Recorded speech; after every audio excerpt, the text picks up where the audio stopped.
శ్రీనాథ కవి సార్వభౌమన్ శ్రీ శివరాత్రి మహాత్మ్యం అనే సుకుమార చరిత్ర 12వ భాగం 23/2/26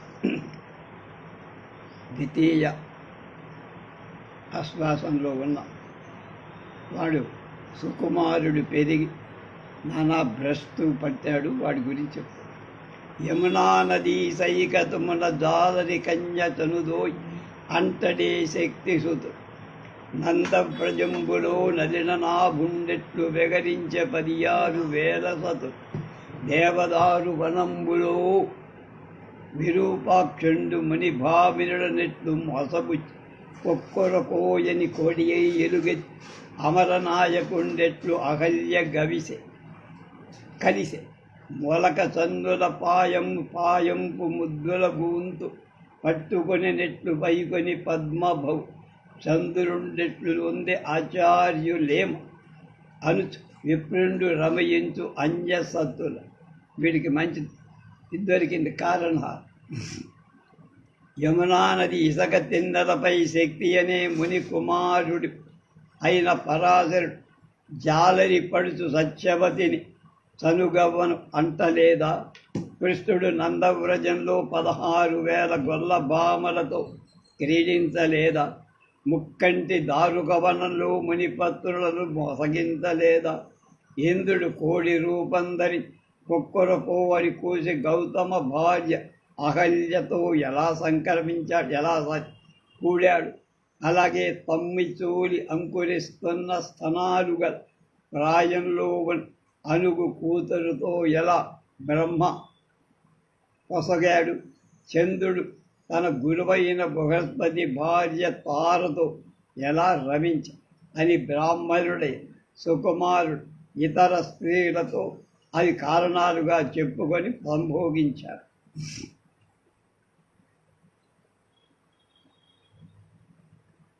సంధ్యాభినందన శ్రద్ధయుద్వాహించే గాయత్రి దవ్వుల గట్టివే అగ్నిహోత్రము మీద ఆసనుత్పాటించి అఘమర్షణ స్నానమరసిమ ఇహపర సామగ్రి నీయదారుడునట్ విధి దేవతార్చన వీటిగుచ్చి వేదపాఠము మానే వివిధ సత్కర్మాది సత్కలాపంబులు జారబిడిచే సిగ్గు బోకార్చే కుక్కల చేతబట్టే నిలిచియుండి మూత్రించే కలిసే లజ్జ కాల పరిపాటి ప్రారబ్ధ కర్మవశత పైని కొట్టనబడి ఆ బ్రాహ్మణుడు పైసి కొట్టనబడిన బ్రాహ్మణుడు ఆ బ్రాహ్మణుడైన సుకుమారుడు సంధ్యావందనం మీద శ్రద్ధ లేదు. గాయత్రి మహామంత్రాన్ని ఇప్పుడు గుట్లో పెట్టేశాడు. అగ్ని కార్యం అనేది లేదు, అఘమర్షణ స్నానం లేదు, ఇక పరలోకాలకు కావాల్సిన సాధన సంపద కలిగి ఇవ్వగలిగే దేవతా విధానం పూజా విధానం మానేశారు. అలాగే వేద పఠనాన్ని వదిలేశారు. వివిధ సత్కర్మలు అనేటువంటి సద్భూషణాలని జారవిడి సిగ్గు వదిలాడు. కుక్కలను చేతబట్టుకున్నాడు. నిలిచి ఉండే మూత్రం విసర్జిస్తున్నాడు. లజ్జితుడయ్యాడు. కాలక్రమంలో ప్రారబ్ధ కర్మవతుడై దౌర్భాగ్య దామోదరుడైపోయి ఈ విధంబుగా కుమారుడు విహరింపని చూసి ప్రేమమునం కోర్పు సుతనకు వేమరు సద్బుద్ధి చెప్ప వినమికి వగసు సామగ్య దుర్గుణావళి కదా మధురత వ్యసంగు విషమగు చలనమునన్ కనుక అణిగు కుమారుడికి ప్రేమతో మంచి బుద్ధుడు చెప్పగా వాడు వినకుండటంతో బాధపడ్డాడు. దుష్టమైన పట్టుదలకు దుర్గుణాలు ఇంపుగా ఉంటాయని అర్థమయ్యింది. తండ్రి చెప్పి కూడా లాభం లేకపో ఈ విధంబుగా మృగున్మీలనంబులన్ పోలి దుర్గంబుద జిహ్వాఛేదనంబున్ పోలే మూంగై ఇంద్రజాల పించికా పరికారంబు పోలే తత్వం బెరంగ దాహజ్వరంబు పోలే అసంబద్ధంబు నాడు లోకాయుధ విద్యాభ్యాసంబులన్ బలే అధర్మంబు మరకి పైశాచ గ్రహణంబులం బోలే కవడింపుదు మదనావేశంబులం కావలం వెచ్చి వర్తింపుతున్న సుకుమారు రావి యజ్ఞదత్తుండు సుశీలాదే సమక్షంబున వానికి ఇట్లనియే. ఈ రకంగా చూపు పూర్తిగా పోవటం చేత దారి తప్పి నాలుక కోత చేలాగా మొగవాడి ఇంద్రజాలం నెమలి పురి నాటించడం చేత లాగా నృత్యం తెలియ పాపం కలిగించే జ్వరం చేతలాగా సంధి మాటలు మాట్లాడుతూ నాస్తిక విద్య అభ్యసించటం చేత అధర్మంకి అలవాటుపడి నిషాదం చోకటం చేత లాగా తొట్టు పడుతూ మన్మథ ఆవేశంతో ఒకరి ప్రవర్తిస్తున్న కొడుకు సుకుమారుణ్ణి పిలిపించి యజ్ఞదత్తుడు భార్య అయిన సుశీలాదేవి ఎదురుగా పెట్టి ఇలా అన్నాడు. అన్న సుకుమార, ఏలయ్య అనుదినం కొరకు ధనమున దూర్తుల కూడి తిరిగెదు అకట మీ అమ్మ గాంచని అన్ని నదికని యతి నియతి కోరి వీరవ్రతంబు గొడ్డువి. వాడు నిగమ శర్మ అక్క ఎలా అంటుందో వీళ్ళ అమ్మ అలా అంటుంది. నాయన సుకుమార, ప్రతిరోజు దుష్టత్వానికి వంచకులైన వాళ్లతో తిరుగుతున్నావు ఎందుకురా? నీ అమ్మ గొప్ప విషయాన్ని పాడి వీరవ్రతం ఆచరి నిన్ను కన్ని గొడ్రాలితనాన్ని పోగొట్టుకుందిరా. ఓరి నీకాచార్యుడు ఉపదేశమిచ్చనో దర్శించినట్లు శాస్త్రములలో ధర్మంబు పార్జింపదగిన మార్గమే తపమును అర్థిల్లునే తనరద్దీన.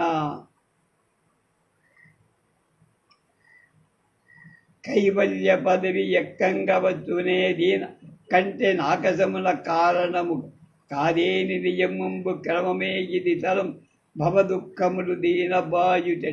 మూర్ఖుండనై శిశువైన మూఢుడైన తన కరిష్టంబున తలచునే మనమున సంతరహితుడై ఆర్గుల ఎందు ఘనుడు మన్మధుండు తద్వికారంబు మానుమిపుడు. ఒరే నాయన, ఈ మార్గానికి నువ్వు గురువు ఏ మార్గాన్ని, ఇలాంటి మన్మథ మార్గాన్ని ఏ గురువు ఉపదేశించాడా? ఏ శాస్త్రంలో చెప్పారా? ఇది ధర్మ సంపాదనకి తగిన మార్గంరా. దీని చేత మనసు వృద్ధి పొందుతుందా? దీని మూలంగా మోక్షస్థానం పొందవచ్చా? దీని స్వర్గ కారణంగా అనుకున్నావా? లేక ఇది నీ నియమం అనుకున్నావా? సంసార దుఃఖాలు దీని చేత ఎలా పోతాయిరా? మూర్ఖుడవైనా శిశువైనా మూఢుడైన మనస్సులో అశుభం ఎవడైనా కోరుకుంటారా? పాలైనటువంటి వాటిలో శత్రువులలో కామం అనేటువంటి శత్రువు చాలా గొప్పదిరా, పెద్దది. ఆ కామ వికారం ఇప్పుడు మానేయి. రత్నాంశు దీపాంకురముల చేవాయుదు నూతన యవ్వనోద్భూతమైనట్టి తప శిశిరోపచారంబు చేత సాధ్యము కాదు. ప్రత్యగ్రమైన దర్పజ్వర మంత్రమూలము చే మణుల చేర విషయ నిశాస్వాదన విషమ మూర్ఛ సలిలాభిషేక శౌచము చే పోవదు ఘనభోగమను పూతకంది గలిక యామవతి తెల్లవారిన అణగిపోవ దొరద సుఖ సన్నిపాత నిద్రోదయం ప్రతి దినంబులు లక్ష్మీసురామదం విర్య నేరదు పరిణామ వేళ ఎందు. వడుసుధనం వల్ల పుట్టిన చీకటి రత్నాంశువులని దీపాంకురాల చేత నశించదురా. కొత్తగా వయసుతో పుట్టిన గర్వమనే తాపం శీతల ఉపచారాల చేత పోదురా. ఇంద్రియ విష ఆస్వాదన వల్ల కలిగే తీవ్రమైన మూర్ఛ మంత్రాలు, వేళ్ళు, మణులు వాటి చేత పోగొట్టబడ. గొప్ప భోగం అని దుర్గంధపు మొగ్గ జల అభిషేకం చేత శుద్ధి చేత పూదు నానా. ఉదర సౌఖ్యమని అపస్మారం ఉదయంలో రాత్రి తెల్లవారగానే అడిగేది కాదు. సంపద అనే కళ్ళు కైపు ప్రతిరోజు ముగింపు సమయంలో అనగదన. ఏనుగునక బాంధవము నామల సకలారు రసం యౌవన లక్ష్మీ సామగ్రి నా యోగ కదా మధురత యసంగు విషయమును జలమునకు. యవ్వన లక్ష్మికి పచ్చి ఉసిరికాయ రసం ఎలా సుట్టరికమవుతుందిరా? ఇంద్రియం అనే నీటి ఆ ఒగరే కదా తీయదనాన్ని కలిగించేది. యవ్వనమునకు సదుపదేశములు కావు తెర్రిగోలిన సలిలంబు తెలుగుదో శంబరారాది పుష్పాస్త్ర సంప్రహార జర్జరీభూతమగు పునఃసంపుటమున. యవ్వనంలో మన్మధుడి పువ్వుల బాణాలచే తొట్టుబడిన భరణి వంటి మనస్సులో చేపలను పట్టే బుట్టలో పోసిన నీటి విధంగా మంచి హితం జారిపోతుంది, నిలవదు నీరు. తండ్రి గురూపదేశం అఖిల మల ప్రక్షాళన క్షమంపై తీర్థస్నానం జరామరణ వైకల్యంబులు లేని వార్ధకం మేధోభారంబులేని గౌరవం సువర్ణ రచనలేని కర్ణాభరణ ఉద్వేగంబులేని ప్రజాగరంబు. ఆయన సుకుమార గురువును ఉపదేశం అందరికీ కలగటంలో అన్ని పాపాలు నశించ చేయుటంలో సమర్థమైన గురూపదేశం పుణ్యోదక స్నానంలాగా సర్వ పాపహరం. కృషించడం సావడం లేని ముసలితనం, కొవ్వు వలన గురుత్వం, మంచి రంగు ఏర్పాటు లేని చెవుల అలంకార వ్యాకులత లేని మేల్కొల్పోవటం అని అర్థం.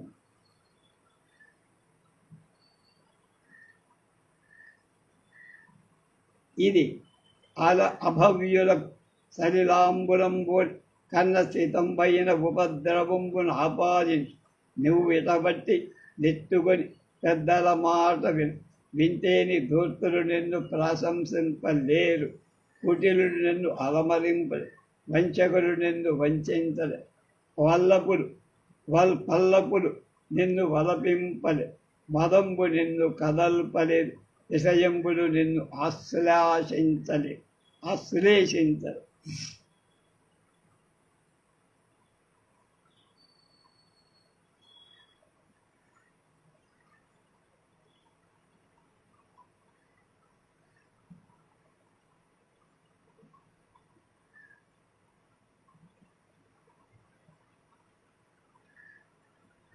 గురూపదేశం అయోగ్యులకు చెవుల నిలిచినదై నీరులాగా హాని కలిగి. చెవిలో నీళ్లుంటే గోబిలివాడు.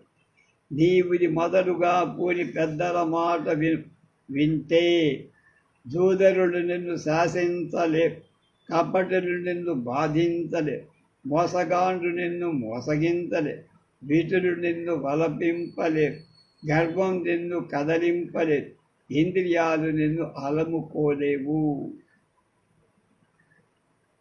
విను మనూచానాచారంబును ఆముష్యాయనంబన్ ఆమేధితామ్నాయము అధీతాశేష శాస్త్రము అలింగత్కృతి అనవకీర్ణంబును అనభ్యుదము అనభిస్తుతంబునై ఆయావర వంశంబున ప్రభవించిన వాడు మావుఢండవై అనుష్ఠాన బంధంబులై విషయోపభోగంబులయ సుఖబుద్ధి ఆరోపించరు.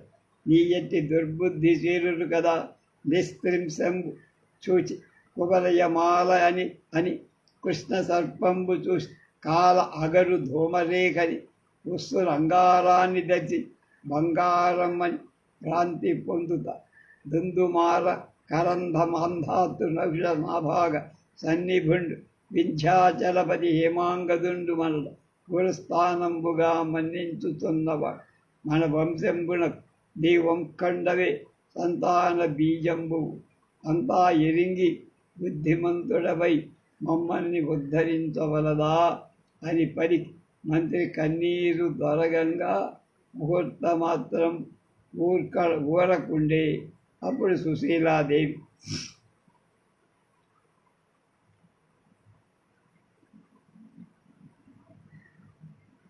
నాయనా విను, సాంగ వేదాధ్యయనం చేసిన బ్రాహ్మణుల సంప్రదాయం కలది. ప్రఖ్యాత వంశం నుండి ఉద్భవించింది. వేదాలను ఎరిగింది, సర్వశాస్త్రాలను చదివింది. వంచకులు లేనిది, నాశనం లేనిది, అలాగే సూర్యోదయ సమయంలో నిద్రించే వాళ్ళు లేనిది, స్తుతింపబడనిది అయిన యాయావరమనే పేరు గల వంశంలో పుట్టినవాడు. అలాంటివి నీవు మంచి తెలివి మారినవాడవి. ఆచరణలో అడ్డంకులై ఇంద్రియ సౌఖ్యానుభూతి మంచిదని భ్రమిస్తున్నావురా. నీ వంటి దుష్ట స్వభావులు కదా కత్తిని చూసి నల్ల కలువమాల అని, నల్ల త్రాసు చూసి నల్ల అగరు పొగ గీత అని, నిప్పును చూసి బంగారని భ్రమిస్తారు.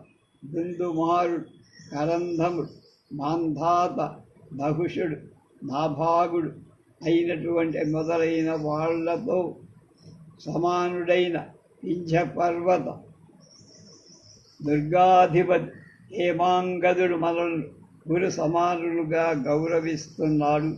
మన వంశానికి నువ్వొక్కడవి మొలకవు. ఇంతవరకు ఎరిగి నువ్వు బుద్ధిమంతుడవై మమ్ము ఉద్ధరించకూడదా అని పలికి మంత్రి యజ్ఞదత్తుడు కన్నీరు కారుస్తూ ఒక నిమిషం కాలం ఏం మాట్లాడకుండా ఉండ. అప్పుడు సుశీలాదేవి ఏమంటోంది,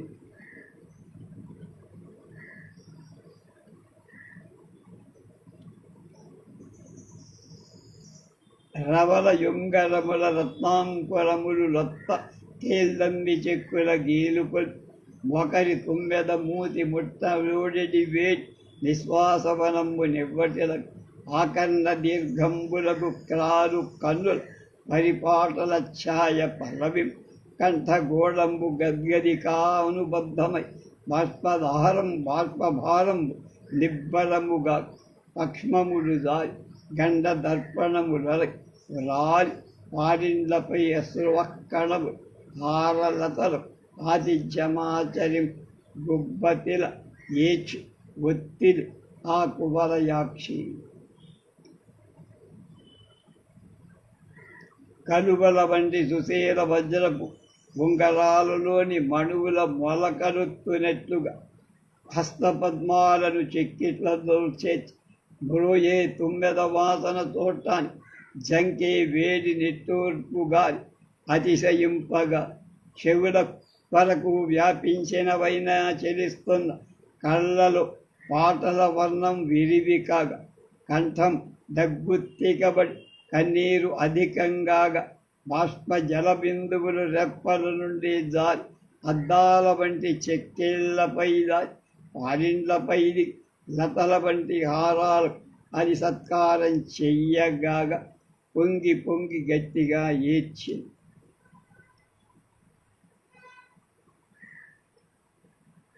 ఈ విధంబున తల్లి తండ్రియున్ తనకు హితోపదేశంబు చేసి తన సౌకర్యంతో దిగిన ప్రత్యుత్తరం బియ్యం నిర్వేదించుట ఎరిగి ఈ రకంగా తల్లి తండ్రులు తనకు హితబోధ చేయగా తాను వాళ్ళకి మంచి మనస్సుతో సుముఖతో సమాధానం చెప్ప దుఃఖించడం తెలిసి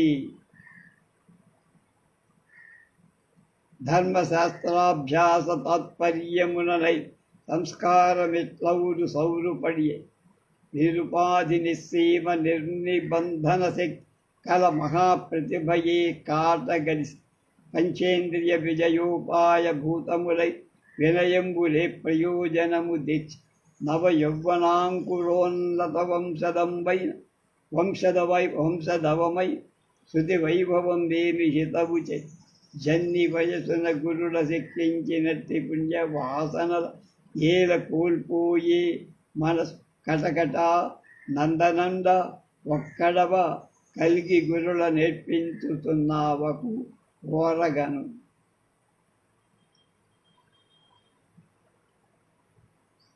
సుకుమార, ధర్మశాస్త్రాలను నేర్చటం చేత కలిగిన నీ సామర్థ్యం ఏ రీతిగా క్షీణించిందిరా? నిష్కపటం, నిరవధికం, నిర్నిబంధమై నీ సామర్థ్యంగా నీ బుద్ధి ఎలా వల్లకాడులో నశించిందిరా? పంచేంద్రియాలను గెలవ సాధనాలైన నీ యోగ్యత లేకపోవడం, ఉపయోగం లేకుండా పోవటం జరిగిందిరా. కొత్త యౌవనమని మొలకలు గల ఉన్నత వంశ అనేటువంటి వంశం వెదురున కాచిచ్చైన నీ వేద పాండిత్య సంపద నీకేం మిగిల్చిందిరా? బాల్యంలో ఉపాధ్యాయులు కరిపిన పవిత్ర సంస్కారాలు నీ మనస్సులో ఏమైపోయాయిరా? అయ్యయ్యో, మాకొక్కడివే కొడుకువైనను తల్లిదండ్రులైన మమ్మ ఘోరంగా ఏడిపించేస్తున్నావురా అన్న.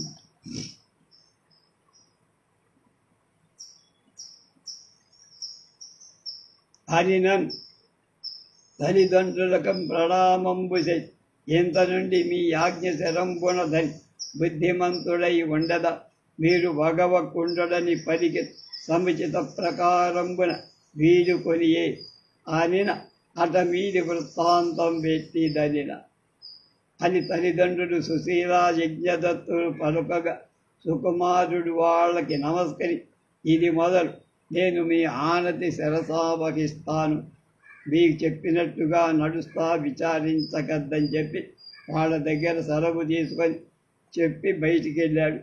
మిగతా అని సూతుడు చెప్పగా శౌనకాది మహాముడు తర్వాత వృత్తాంతాన్ని చెప్పమంటే చెప్పాడు. ఏం చెప్తాడో రేపు.